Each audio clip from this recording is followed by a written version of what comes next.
Now let's do the actual experiment. The material which are required for doing this experiment is cardboard. You required a plain paper sheet, a white paper. You required this glass slab. See, this is totally transparent from every side. And you need some all pins or a drawing pins, or this is also called as a thumb pin. Now, in this experiment, this glass slab you have to first keep on this paper, okay? And on keeping, you have to fix here properly, and then you just mark the boundary of the glass slab. So by using a pencil, I am marking the boundary of the glass slab. So in this way, you have to mark the boundaries of the glass slab. Okay. So you can use pen also, but better I'll using pencil. So this is the boundary that I have marked. See. Now use the protector here and mark any one of the point here. Like suppose if I keep the protector here, why I keeping this protector? To measure 30-degree angle, because the first observation that I am taking is for 30 degree.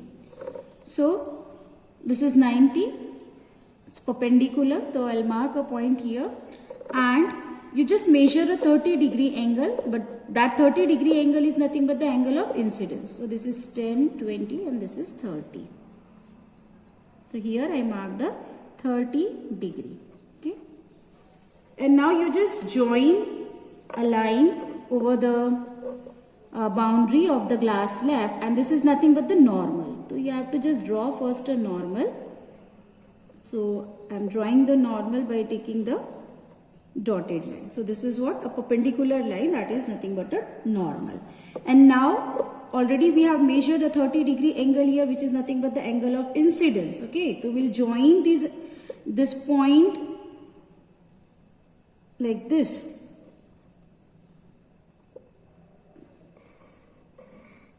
Okay, so this is now angle of incidence, which is equals to 30 degree.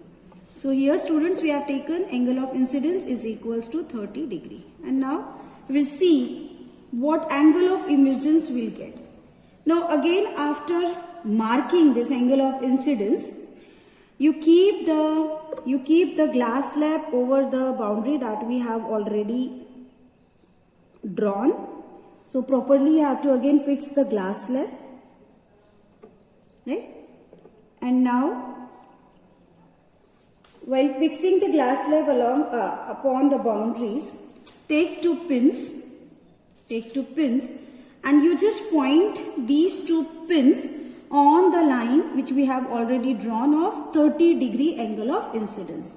So I am just putting here, I am just pin here. This is one, and behind this first, again you take the next. Okay. So these two pins, it indicates that the ray it is coming and ray it is falling on the first boundary of the glass slab. Okay.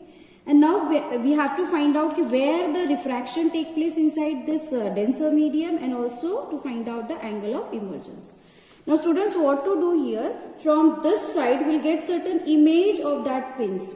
So I'll see the image of this pins. The image of the pin that I am getting is like here. So I'll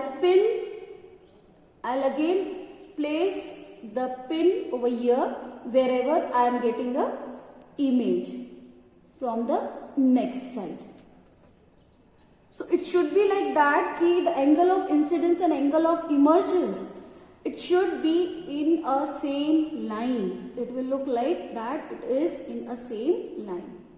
So this I have placed two pins. Okay, two pins I have placed. So it will look like that they are in a same line. Okay, but it not exactly on the same line.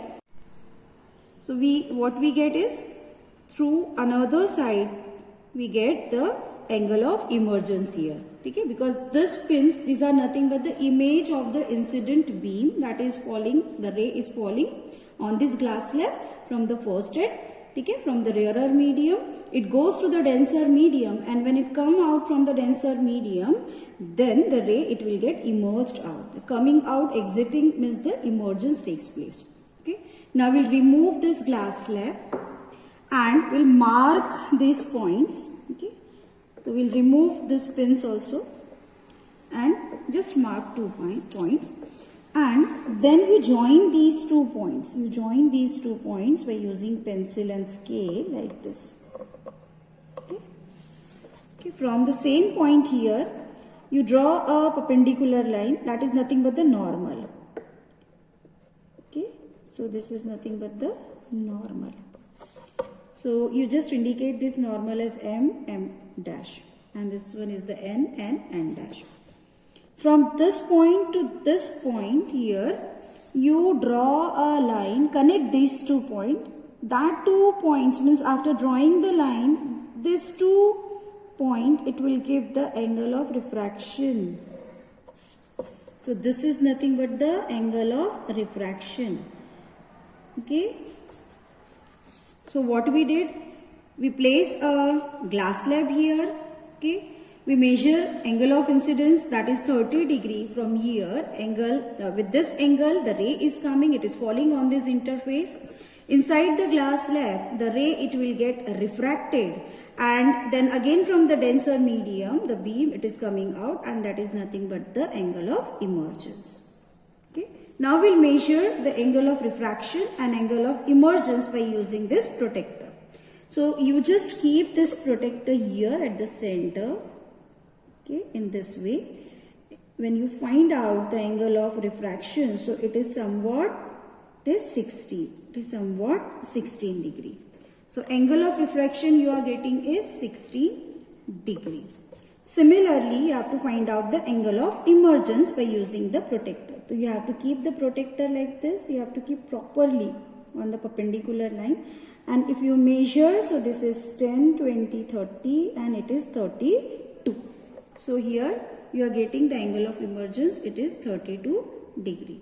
Now this is a human error actually, that the relation between the angle of incidence and the angle of emergence is that angle of incidence, it is likely to be similar to angle of emergence, but somewhat angle of incidence, if it is more than angle of like 30 degree we have taken angle of incidence, the angle of emergence, it may be either less by 1 degree or it may be greater than 1 degree. So in this way you have to do the experiment of this glass slab to find out the angle of refraction and the angle of emergence. So I have already find out for 40 degree and 50 degree. So here students, see, for 40 degree we are getting the angle of refraction is 24 degree and angle of emergence is 39 degree, and for 50 degree angle of incidence, the angle of refraction is 30 degree and angle of emergence is equals to 51 degree. And these values you have to place in your observation table and write down the result.